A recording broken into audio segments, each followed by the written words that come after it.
ang napakalalim na galit nitong si Blackbeard na naging rason kung bakit ganitong personality niya ngayon. Dahil mataas ang tsansa na na-witness niya ng harap-harapan kung paano namatay ang mga miyembro ng kanyang clan, ang kanyang nanay, ang kanyang tatay, at kung paano niya isasagawa ang kanyang paghihigante, ang kanyang revenge sa mga Celestial Dragons, especially kay Imu.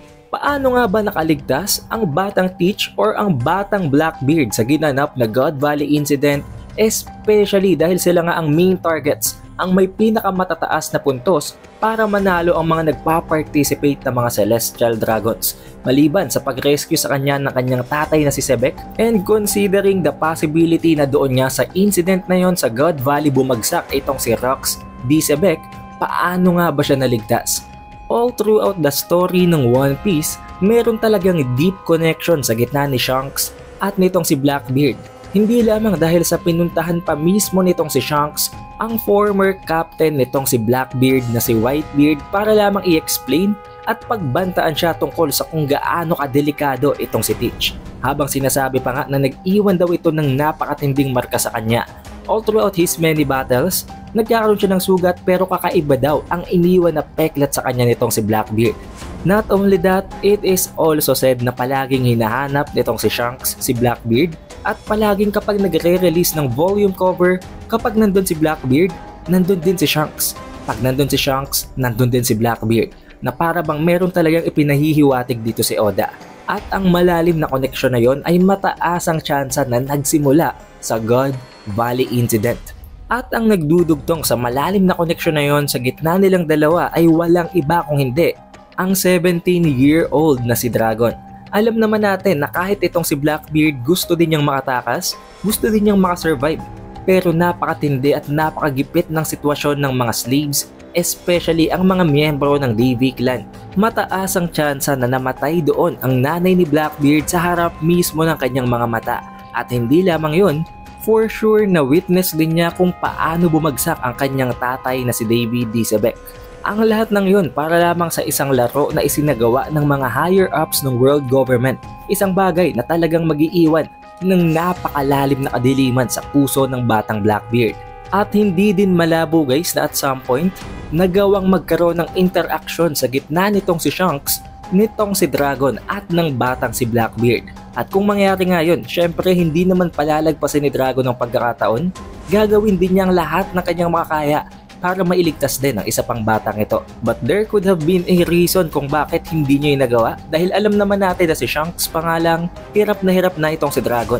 Paano pa kaya pag may isa pang bata? Maaring dumating ang sitwasyon na kinakailangan niyang mamili na ilalagay niya ba sa risk ang buhay ng baby Shanks para lamang mapilit pang mailigtas ang isa pang bata o ipaprioritize niya na iligtas si Shanks dahil nag-commit na nga siya dito. Hindi dahil sa gusto niya lamang mag-play safe, kung hindi dahil hindi na yun abot ng kanyang capabilities. Maging itong si Dragon, alam niya na hindi niya lahat kayang iligtas. Even ngayon na leader na siya ng Revolutionary Army, alam niya na sacrifices needs to be done. Isang bagay na mas lalo lamang magpapalalim ng galit nitong si Blackbeard.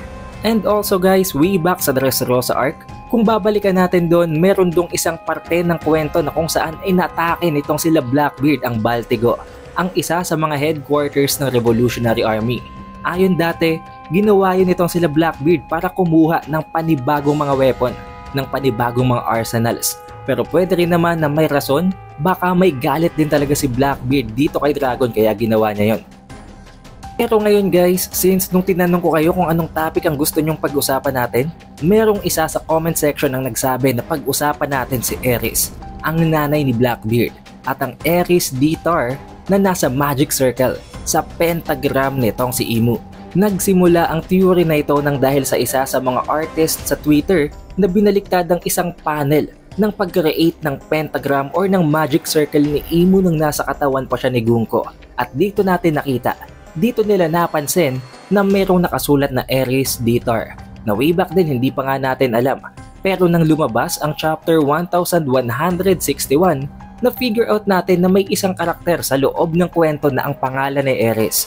At yun ay ang nanay ni Blackbeard, ang asawa ni Davy D. Sebek.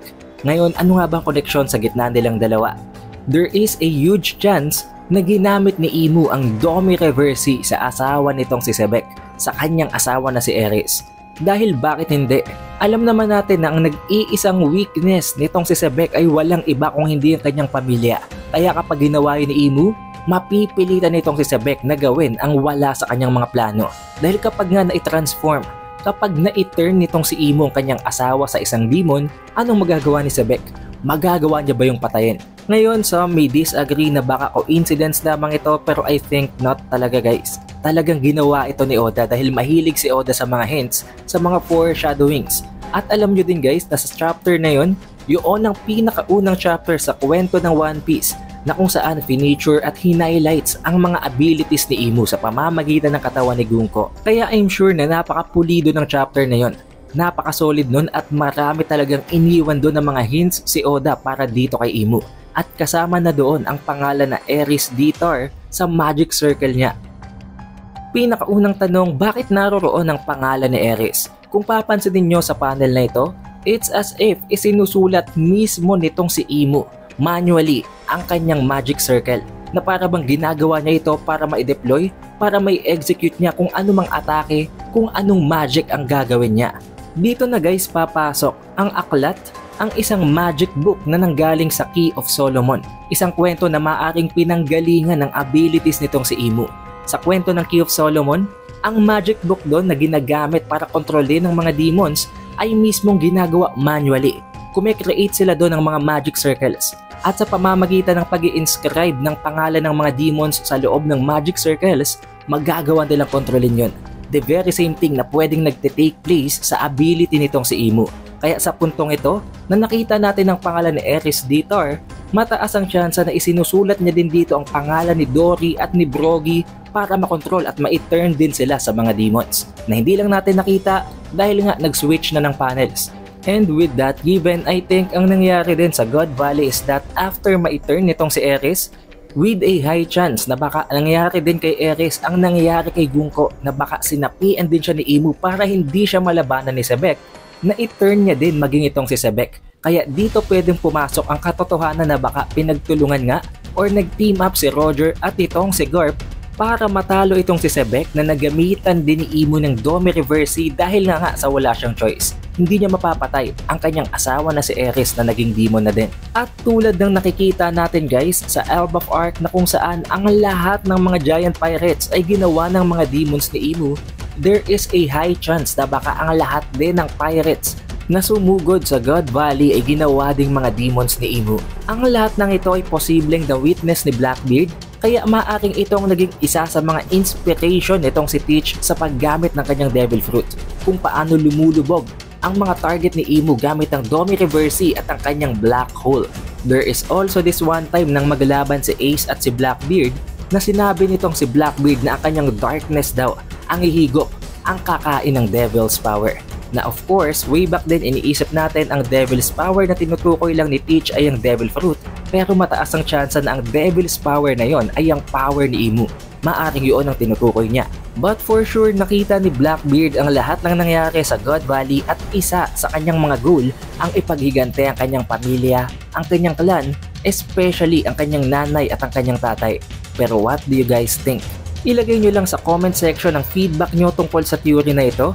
And don't worry dahil this Tuesday ay mai-release na ang susunod na spoiler na ang chapter 1162 spoiler guys. Be sure na naka-like, naka-subscribe at na rin nyo ng bell button para automatic ma-notify kayo pagka-release natin ng susunod na video. Also, we have an official Facebook page and official TikTok account. Kaya mag-like at mag-follow na din kayo sa ibang platforms na yon. It is The Updated Weeb and I will see you guys on the next one.